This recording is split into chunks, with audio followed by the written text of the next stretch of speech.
जाकर भगवान की तपस्या में लीन हो जाते हैं।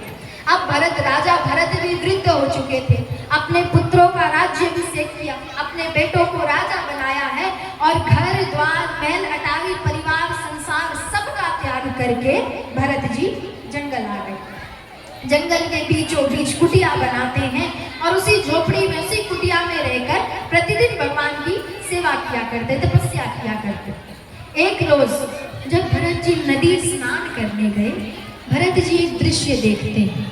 उस नदी के किनारे एक गर्भवती हिरनी थी। वो हिरनी एक ही छलांग में पूरी नदी को पार करने की चेष्टा कर रही है। जैसे ही हिरनी छलांग मारती है, उनके गर्भ का बच्चा पानी में गिर गया और उसी समय वहीं पर उस हिरनी की मृत्यु हो गई।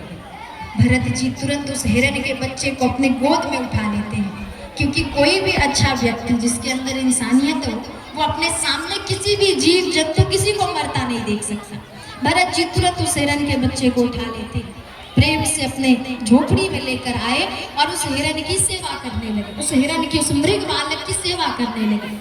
धीरे धीरे समय बीता और भरत जी को उस हिरण से बड़ा लगाव हो गया है। जहां भी जाते उस हिरण को साथ लेकर जाते। स्नान करना है, साथ में स्नान करेंगे, साथ में भोजन करेंगे, साथ में पूजा करेंगे, हर जगह उस हिरण को साथ लेकर जाया करते। एक बात बताइए, भरत जी जंगल क्या करने आए थे? कहिए।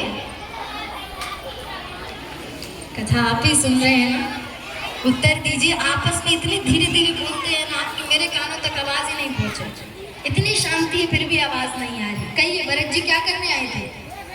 तपस्या करने आए थे। अगर भरत जी चाहते तो वो महल में नहीं रह सकते थे क्या? रह सकते थे, लेकिन महल घर द्वार सभी सांसारिक मोह माया का त्याग करके वो जंगल आए थे तपस्या करने। लेकिन भगवान की मोह माया उन्हें यहाँ भी नहीं छोड़ दी।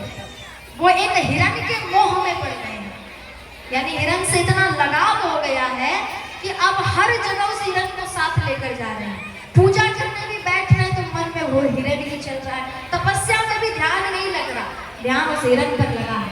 एक दिन भरत जी अपनी झोपड़ी के अंदर पूजा की तैयारी कर रहे थे और वो जो हिरण था वो झोपड़ी के बाहर खेल रहा था। भरत जी को लगा कि पहले पूजा की तैयारी कर लेते हैं, फिर हिरण को भी बुला लेंगे और दोनों साथ बैठकर प्रभु का ध्यान करेंगे।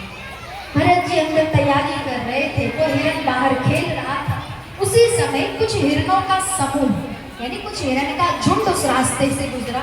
अब वो हिरण अपने जैसों को देखकर, अपने परिवार को देखकर मिलने में शामिल हो गए, झुंड में शामिल हो गया और सारे के सारे हिरण उस जंगल से कहीं दूर दूसरी जंगल चले गए।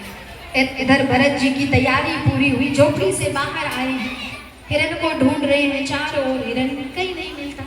पूरा जंगल छान मार दिया, लेकिन वो मृग बालक, वो हिरण कहीं नहीं मिल रहा। अब भरत जी बड़े चिंतित थे, उनके मन में बार बार एक ही विचार आ रहा है, कहीं किसी जंगली जीव जंतु ने मेरे मृग बालक को अपना शिकार तो नहीं बना लिया, यानी शेर भालू चीता, कहीं किसी ने जंगली जीव जंतु ने मेरे हिरण को कोई नुकसान तो नहीं पहुंचा दिया।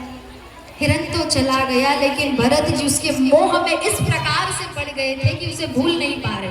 तपस्या करने, ध्यान लगाने बैठे, मन में चल रहा हिरण के बच्चे ने भोजन किया होगा या नहीं, कहाँ होगा, किस हालत में होगा।